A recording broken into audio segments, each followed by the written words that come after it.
Let's get straight to it then. Let's focus on Blue Star, which reported a good operational performance.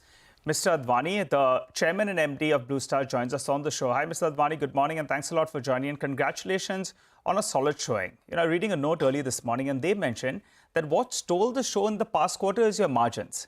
MEP coming at its highest ever seen, and UCP at the highest since the first quarter of FY20. What's the outlook on both these two segments from here on, Mr. Advani? So good. Thank you so much. Good morning, and thanks for having me. I think it was a good quarter. You saw revenue grew about 30% to 2,865 crores. The good news, as you mentioned, is that we had strong growth and, more importantly, very good operating profit improvement in both segment one and segment two. Segment one, which is our electromechanical projects business, growth was about 9.5% to 1,040 crores. But you saw a significant improvement in operating margin there. That was on account of our commercial air conditioning business. We had a very good quarter. There's been margin improvement on account of total cost management programs that we've been running in that business. So we're very optimistic about the future of segment one as we look forward into the year. Segment two, which is room air conditioners, had a great quarter. We grew both between refrigeration and room air conditioners. We grew about 40%, 44% to 1,730 crores. Again, EBIT margin improved to 9.1%. That was largely on account of scale. We had a great summer, as you know. I'm sure you'll ask more questions about that, but it was a scale that drove the profit improvement. So what you're telling us is that these margins are sustainable at these levels, the 9.1 and 9.9%? No, quarter one tends to be very strong for segment two, which is summer-driven quarter. We expect the full year for segment two to be about 8.5% or so. Whereas in segment one, we had some large project orders that closed, as well as some margin improvement in certain orders. So we did report 9.9%. I think about a 7.5 to 8% EBIT margin for the full year is what is sustainable. Okay, so that's unchanged then, right? Because I think you've told us earlier as well, Mr. Advani, hi, morning, Prashant here, that blended EBITDA margin should be about 8.5% for the full year, FY25. Yeah, so Prashant, I think that from the last time we had spoken, we would have adjusted it up by about 0.5% across both the segments. So we're looking at doing, I think, 8.5 to 9% on aggregate should be a good target for us. Okay, 8.5 to 9. And 20% revenue growth for the full year? We're hoping to do better than that. Of course, the summer is very strong. Of course, a lot depends on the second summer or the festival season that's coming. We're planning for strong growth, so I hope to do better than 20% for the year. 25? Yeah, I guess a range would be 20 to 25% is what we're targeting to do. But of course, a lot depends on how the festival season turns out. Okay, 20 to 25% revenue, and margin should be 8.5 to 9% on an overall basis.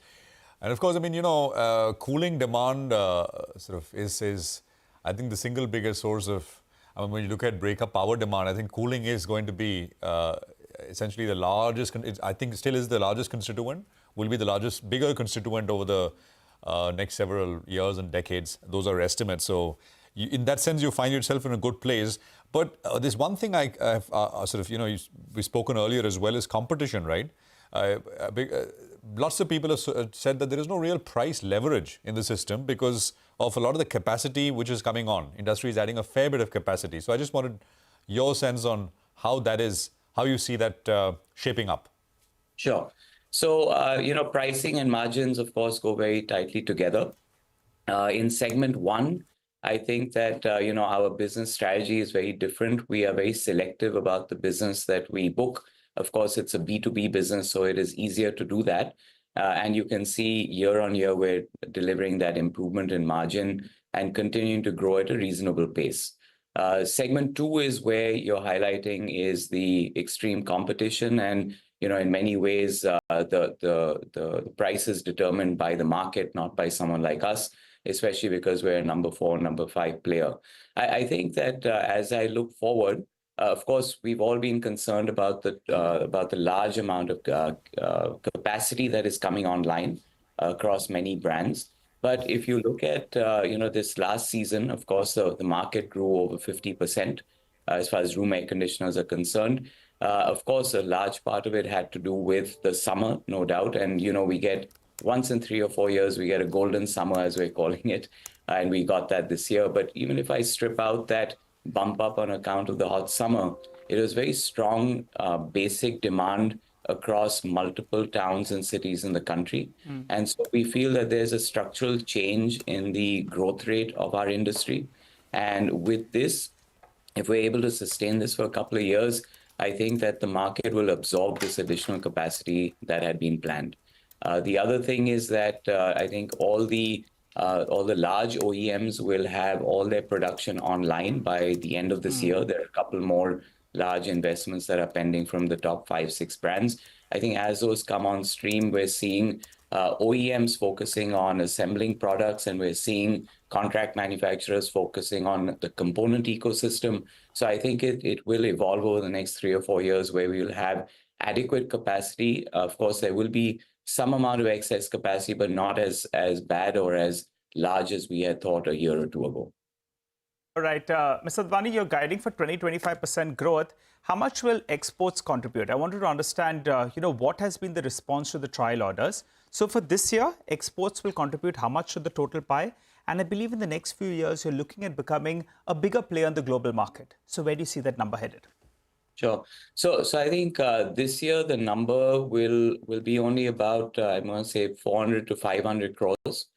So still a very small business. Our trial orders have started to reach some of these markets. We've got product in market in the US. We've got product in market in the Netherlands. Very good acceptance of the products, even though it is early days.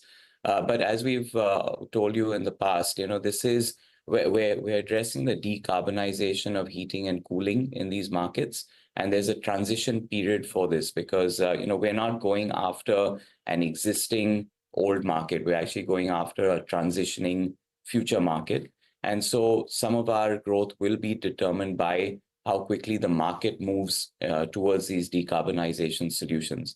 So we're patient. We're also learning. We have a long runway to go in terms of R&D, in terms of manufacturing quality, in terms of customer acceptance. So my request is that give us several years. I don't think this is going to deliver results in 1, 2, 3 years. We're asking for 5 to 10 years to build out this business, but that's the kind of outlook that we have. It's going to be obviously over a 10-year period, a very exciting business for Blue Star. Let's extend the long rope then. If you do 500 crores this year, in the next 5 years, where do you see that number headed? So we don't look that far out as far as a new business is concerned. I think that we're just building it step by step. So really, honestly, the next 3 to 5 years for Blue Star is very much about the domestic market and about domestic demand. You know that currently we're spanning right across refrigeration, residential air conditioning, and commercial and industrial air conditioning. It's a very wide portfolio that we have, and there's growth opportunities in all of them. We didn't talk about the refrigeration business, but things are looking good as far as that is concerned as well. So overall, we're a domestic play for the near term. We're a global play for the long term. RAC market share, what is it and where is it headed? We held our market share this summer, 13.75%. We wish we could have done more. We would have done more if we had more capacity. As you may know, there were stockouts across the industry, including in Blue Star. So we did lose some amount of business that would have allowed us to inch up our market share. But we're happy that we were able to retain our market share in spite of the stockouts that we had. Okay, all right, Mr. Advani, we appreciate you joining in and giving us all those cues. So margins in that vicinity of around 8.5% to around 9% approximately. Growth of around 20 to 25% for the time being, a domestic player with an eye on the export market as well. Thanks a lot for joining in. And Mr. Advani, you called it once in a while you get a golden summer. I think it's becoming more, not once in a while, but every now and then. Well, I don't wish it on the world, but yeah, you're partially right. You're absolutely right. Yeah, no, it is what it is, right? So, it provides that tailwind as a business. Thanks very much for joining us. A great conversation, and look forward to our next one.